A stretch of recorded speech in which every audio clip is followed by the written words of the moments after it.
വചനം മാംസമായി നമ്മുടെ ഇടയിൽ വസിച്ചു. അവിടുത്തെ മഹത്വം നാം ദർശിച്ചു. കൃപയും സത്യവും നിറഞ്ഞതും പിതാവിൻ്റെ ഏകജാതൻ്റേതുമായ മഹത്വം. നീ ഗർഭം ധരിക്കും, ഒരു പുത്രനെ പ്രസവിക്കും, നീ അവന് യേശു എന്ന് പേരിടണം. ഈ പ്രവചനങ്ങൾ, എഴുത്തുകളെല്ലാം നിറവേറ്റപ്പെട്ട നാം കാത്തിരുന്ന സന്തോഷത്തിൻ്റെയും സമാധാനത്തിൻ്റെയും ഉത്സവമായ ക്രിസ്മസ് ദിനം ഇന്ന് വന്നടഞ്ഞിരിക്കുന്നു. എല്ലാവർക്കും പുൽക്കൂട്ടിൽ പിറന്ന, രക്ഷകനായി അവതരിച്ച, മാംസമായി അവതരിച്ച ആ ക്രിസ്തുവിൻ്റെ ജനന തിരുനാളിൻ്റെ മംഗളങ്ങൾ സ്നേഹപൂർവ്വം ആശംസിക്കുന്നു. തന്നിൽ വിശ്വസിക്കുന്ന ഏവനും നശിച്ചു പോകാതെ നിത്യജീവൻ പ്രാപിക്കുന്നതിന് വേണ്ടി തൻ്റെ ഏകജാതനെ നൽകുവാൻ തക്കവിധം ദൈവം ലോകത്തെ അത്രയധികം സ്നേഹിച്ചു. യോഹന്നാൻ 3:16 ഈ വചനം യേശുവിൻ്റെ ജനനത്തിൽ നാം ഓർക്കുകയാണ്. പിതാവിൻ്റെ സ്നേഹമാണ് ഇന്ന് നമ്മുടെ ഇടയിലേക്ക്, നമ്മുടെ എല്ലാ ഹൃദയങ്ങളിലേക്ക് മനുഷ്യ രൂപം പൂണ്ട് കടന്നു വന്നത്. 1 യോഹന്നാൻ 4:10 വചനം പറയുന്നു, നാം ദൈവത്തെ സ്നേഹിച്ചു എന്നതിലല്ല, ദൈവം നമ്മെ സ്നേഹിക്കുകയും നമുക്ക് വേണ്ടി തൻ്റെ ഏകജാതനെ നൽകുകയും ചെയ്തു എന്നതിലാണ് സ്നേഹം. യഥാർത്ഥ സ്നേഹം എപ്പോഴും നൽകലാണ്. ദൈവം തൻ്റെ പുത്രനെ പോലും നമുക്കായി നൽകി. അതാണ് ഫിലിപ്പിയ ലേഖനം 2-ാം അധ്യായത്തിൽ നാം കാണുന്നത്. പിതാവിനോടുള്ള ആ സാദൃശ്യം ഉപേക്ഷിച്ച് മനുഷ്യനായി, ദാസനായി നമ്മുടെ ഇടയിലേക്ക് കടന്നു വന്ന ആ ദൈവം, ആ തിരുക്കുമാരൻ്റെ ജനന തിരുനാൾ ഇന്ന് ആഘോഷിക്കുമ്പോൾ, പ്രിയ സഹോദരങ്ങളെ, ദൈവം നമ്മോട് കാണിച്ച വലിയ സ്നേഹത്തെക്കുറിച്ച് നാം ഓർക്കണം. ദൈവം നമ്മോട് കാണിച്ച വലിയ കരുതലിനെക്കുറിച്ച് നാം ഓർക്കണം. നാം ദൈവത്തിന് നന്ദി പറയുന്നവരാകണം. അതോടൊപ്പം ദൈവത്തിൻ്റെ സ്നേഹത്തെ വിസ്മരിക്കാതെ നിരന്തരം ജീവിക്കുവാനും ദൈവത്തെ സ്നേഹിക്കുവാനുമുള്ള ഒരു പ്രതിജ്ഞ നാം ഇന്ന് എടുക്കേണ്ടതല്ലേ? അതാണ് യഥാർത്ഥ ക്രിസ്മസിൻ്റെ സന്ദേശം. പഴയ നിയമത്തിൽ നാം കാണുന്ന ഒരു സങ്കല്പമുണ്ടല്ലോ, തൻ്റെ ജനത്തിൻ്റെ കൂടെ സഞ്ചരിക്കുന്ന ദൈവം, തൻ്റെ ജനത്തിൻ്റെ ഇടയിൽ കൂടാരമടിച്ച ഒരു ദൈവം, ആ ജനത്തെ കൂടെ കൊണ്ടു നടക്കുന്ന ദൈവം, അതോടൊപ്പം തന്നെ ജനം ദൈവത്തെ കൂടെ കൊണ്ടു നടക്കുന്നു. ആ സമാഗമ കൂടാരം, അതുപോലെ മനുഷ്യരുടെ ഇടയിൽ ദൈവം കൂടാരമടിച്ച മഹാസംഭവമാണ് ക്രിസ്മസ്. നമ്മളൊരുവനായി നമ്മുടെ ഇടയിൽ വസിക്കുവാനായി ഈശോ കടന്നു വന്നു. അതാണ് യേശു തന്നെ മത്തായി 28:20 പറഞ്ഞ്, ലോക അവസാനത്തോളം ഞാൻ നിങ്ങളുടെ കൂടെ ഉണ്ടായിരിക്കും. ക്രിസ്തു നമ്മോട് കൂടി ഉണ്ടെന്നുള്ള മഹത്തായ വലിയ ഒരു സന്ദേശമാണ് ഇന്നത്തെ ക്രിസ്മസ് നമുക്ക് നൽകുന്നത്. അതാണ് എമ്മാനുവേൽ എന്ന വാക്കിൻ്റെ അർത്ഥം, ദൈവം മനുഷ്യരോട് കൂടെ. അതേ പ്രിയപ്പെട്ടവരെ, നമ്മുടെ എല്ലാം ഇടയിൽ ദൈവത്തിൻ്റെ സാന്നിധ്യമുണ്ട്. അവൾ നമ്മുടെ ഇടയിൽ വസിക്കാനായിട്ട് കടന്നു വന്നു, നമ്മുടെ ജീവിതത്തിലേക്ക് കടന്നു വന്നു. ഈ വലിയ യാഥാർത്ഥ്യത്തെ ഉൾക്കൊള്ളുവാൻ ഈ ക്രിസ്മസ് ഉത്സവകാലം നമ്മെ സഹായിക്കണം. യേശു എന്നോടൊപ്പം ഉണ്ട്. എൻ്റെ ദൈവം എന്നിൽ നിന്നും വിദൂരത്തല്ല. എൻ്റെ ദൈവം വിളിക്കപ്പുറമുള്ള ഒരു ദൈവമല്ല. ഞാൻ കരയുമ്പോൾ, ഞാൻ വേദനിക്കുമ്പോൾ, ഞാൻ അസ്വസ്ഥപ്പെടുമ്പോൾ, എൻ്റെ ജീവിതത്തിലെ കുറവുകളുണ്ടാകുമ്പോൾ, ഞാൻ പ്രതിസന്ധിയിൽ അകപ്പെടുമ്പോൾ, പരാജയപ്പെടുമ്പോഴെല്ലാം എന്നെ ചേർത്ത് നിർത്തുന്ന ഒരു നല്ല ദൈവം എനിക്കുണ്ട് എന്നുള്ള ബോധ്യം ഈ ക്രിസ്മസ് ദിനത്തിൽ നാം സ്വന്തമാക്കണം. ദൈവം നമ്മോടൊപ്പമുള്ള ഒരു ജനതയാണ് നാം. ദൈവം നമ്മോടൊപ്പമുള്ള ഒരു വലിയ ജനമാണ് ഞാൻ. നാം ആരും അനാഥരല്ല, നമ്മോടൊപ്പം ദൈവമുണ്ട് എന്നുള്ള ചിന്ത ജീവിതത്തിലെ ഏത് പ്രതിസന്ധിയെയും നേരിടാൻ നമ്മെ സഹായിക്കും. യേശു ഒരു മനുഷ്യനായിട്ടാണ് അവതരിച്ചത്. അവൻ പൂർണ്ണ ദൈവവും പൂർണ്ണ മനുഷ്യനുമാണ്. ഇന്ന് നമുക്കറിയാം, മനുഷ്യനെ മറക്കുന്ന ദിവസങ്ങളാണ് നാം ജീവിക്കുന്നത്. എത്രയോ അധികം സംഭവങ്ങൾ നാം അറിയുന്നു. ആൾക്കൂട്ട കൊലപാതകങ്ങൾ, ആത്മഹത്യകൾ, കൊലപാതകങ്ങൾ, കവർച്ചകൾ, മദ്യവും മയക്കുമരുന്നുമെല്ലാം മനുഷ്യനെ കാർന്നു നിന്ന അവസ്ഥ, മനുഷ്യനെ വളർത്തുമൃഗത്തിൻ്റെ പോലും മൂല്യമില്ലാതെ വരുന്ന ഒരവസ്ഥ, അത്രമാത്രം അവഗണിക്കപ്പെടുന്ന, മനുഷ്യജീവന് വിലമതിക്കാനാവാത്ത ഒരു സാഹചര്യത്തിൽ, വിലയില്ലാത്ത ഒരു കാലത്താണ് നാം ഇന്ന് ജീവിക്കുന്നത്. ആ മനുഷ്യരുടെ ഇടയിലേക്ക് ഈശോ കടന്നു വന്നത് താൻ പൂർണ്ണമായും പരിപൂർണമായും മനുഷ്യനാണെന്ന് കാണിക്കുവാനാണ്. അതെ, അവനിന്ന് പൂർണ്ണ മനുഷ്യനും പൂർണ്ണ ദൈവവുമാണ്. പൂർണ്ണ മനുഷ്യൻ എന്ന് പറയുമ്പോൾ നമ്മുടേതെല്ലാം സുഖദുഃഖങ്ങളിൽ പങ്കുചേരാൻ അവന് സാധിക്കും. നമ്മുടെ അസ്വസ്ഥതകളെല്ലാം അവൻ അറിയുന്നുണ്ട്. നമ്മുടേതായ സഹനങ്ങൾ ഏറ്റുവാങ്ങി, അപമാനങ്ങൾ ഏറ്റുവാങ്ങി, കുരിശ് ഏറ്റുവാങ്ങി ഈ ലോകത്തിൽ ജീവിച്ചവനാണ് ക്രിസ്തു. നമ്മളെപ്പോലെ പ്രകോപിപ്പിക്കപ്പെട്ടവനും പരീക്ഷിക്കപ്പെട്ടവനുമാണ് ക്രിസ്തു. നമ്മുടെ ദുരിതത്തിൽ, നമ്മുടെ സങ്കടങ്ങളിലെല്ലാം നമ്മെ ആശ്വസിപ്പിക്കുവാനായിട്ട് ആ ക്രിസ്തുവിന് സാധിക്കും.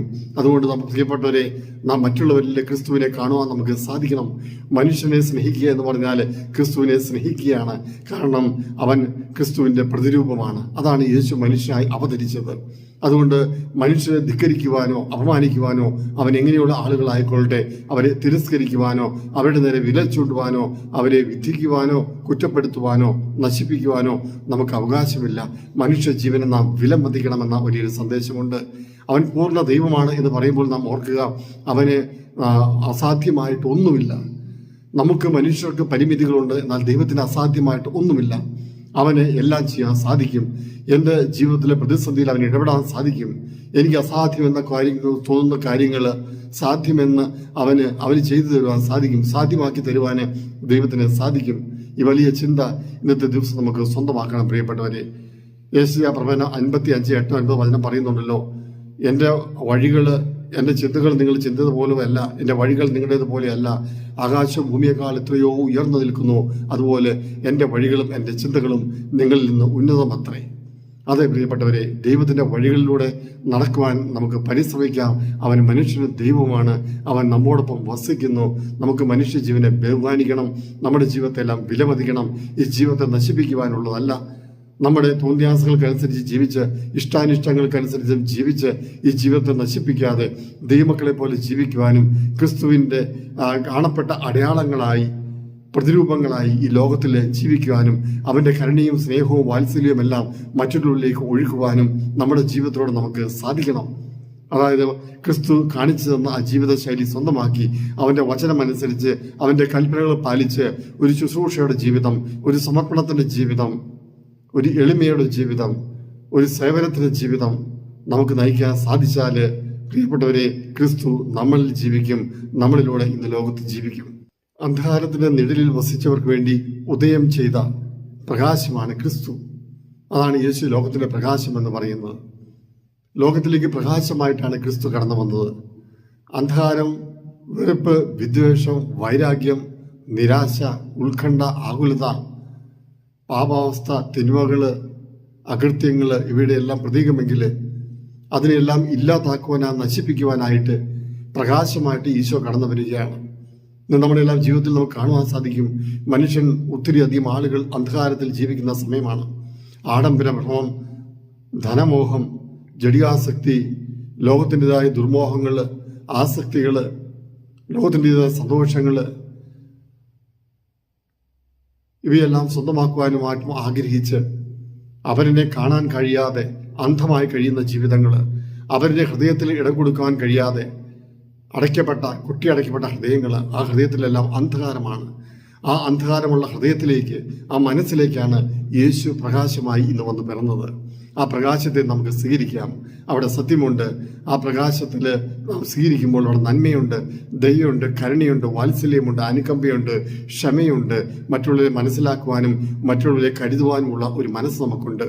ഇന്ന് പ്രകാശമുള്ള ഒരു ഹൃദയം നമുക്ക് സ്വീകരിക്കാം. നമ്മുടെ ജീവിതത്തിലെ അന്ധകാരത്തിൻ്റെ എല്ലാ പ്രവൃത്തികളെയും നമുക്ക് ഉപേക്ഷിക്കാം. യോഹന്നാൻ 8:12 പറയുന്നത് പോലെ, ഞാൻ ലോകത്തിന്റെ പ്രകാശമാവുന്നു, എന്നെ അനുഗമിക്കാൻ ഒരിക്കലും അന്ധകാരത്തിൽ നടക്കുകയില്ല. അന്ധകാരത്തിൽ നടക്കാതെ പ്രകാശത്തിൽ നടക്കുവാൻ നമുക്ക് സാധിക്കണം. അതിനുവേണ്ടി ഇന്നത്തെ ദിവസം നമുക്ക് പ്രതിജ്ഞ എടുക്കാം. ഈ ക്രിസ്മസ് നൽകുന്ന സന്ദേശം ഇത് തന്നെയാണ്. യേശുവിനെ സ്വന്തമാക്കുക, യേശുവിന് വേണ്ടി ജീവിക്കുക, ദൈവം നൽകിയ വലിയ ദാനത്തെ ഇരു കൈകളിൽ നീട്ടി സ്വീകരിക്കുക, അവനിൽ വിശ്വസിക്കുക, അവനിൽ രക്ഷ കണ്ടെത്തുക. അവൻ ലോകത്തിന്റെ രക്ഷകനാണ്. അവൻ ലോകം മുഴുവന്റെയും രക്ഷകനാണ്. ആ രക്ഷ ലോകം മുഴുവനും ലഭിക്കണം. എല്ലാ ആത്മാക്കളും രക്ഷിക്കപ്പെടണമെന്നുള്ള ആഗ്രഹം, ഒരു തീഷ്ണത നമ്മുടെ എല്ലാം ജീവിതത്തിൽ ഇന്ന ദിവസം നിറയട്ടെ എന്ന് പ്രത്യേകമായി പ്രാർത്ഥിക്കാം. സമാധാനത്തിന്റെ സന്ദേശം ദൂതന്മാർ വാനമേഘങ്ങളിൽ പാടിയെങ്കിൽ ആ സമാധാനം നമ്മുടെ എല്ലാ ഹൃദയങ്ങളിലും നമ്മുടെ കുടുംബങ്ങളിലും എന്നും വസിക്കട്ടെ. സന്തോഷത്തിന്റെ ഈ ഉത്സവമായ ഈ തിരുനാള് നാം ആഡംബരത്തിന്റെയും ആർഭാടത്തിന്റെയും അനാവശ്യത്തിന്റെയും ഉത്സവമാക്കി മാറ്റാതെ നാം ക്രിസ്മസ് നൽകുന്ന സന്ദേശം ഗ്രഹിക്കാതെ ബാഹ്യമായ ആചാരങ്ങളിലും ആഘോഷങ്ങളിലും മാത്രം ഒതുങ്ങി നിൽക്കാതെ നമ്മുടെ എല്ലാം ആഘോഷം ആത്മീയമായി തീരട്ടെ. ഉള്ളിൽ പ്രകാശം ജനിക്കട്ടെ, നമ്മുടെ കുടുംബങ്ങൾ പ്രകാശിക്കട്ടെ, നമ്മുടെ ഹൃദയങ്ങൾ പ്രകാശിക്കട്ടെ. അങ്ങനെ ലോകം മുഴുവൻ പ്രകാശം നൽകുവാൻ തക്കവിധം ലോകത്തിന്റെ പ്രകാശമായ മിശിഹായെ ഹൃദയത്തിൽ നമ്മൾ സ്വീകരിക്കാം. ഒരിക്കൽ കൂടി എല്ലാവർക്കും ഈ ക്രിസ്മസിന്റെ മംഗളങ്ങൾ ആശംസിച്ചുകൊണ്ട്, എല്ലാ നന്മയും സമാധാനവും ആശംസിച്ചുകൊണ്ട്, പിതാവിന്റെയും പുത്രന്റെയും പരിശുദ്ധാത്മാവിന്റെ നാമത്തിൽ ആമേൻ.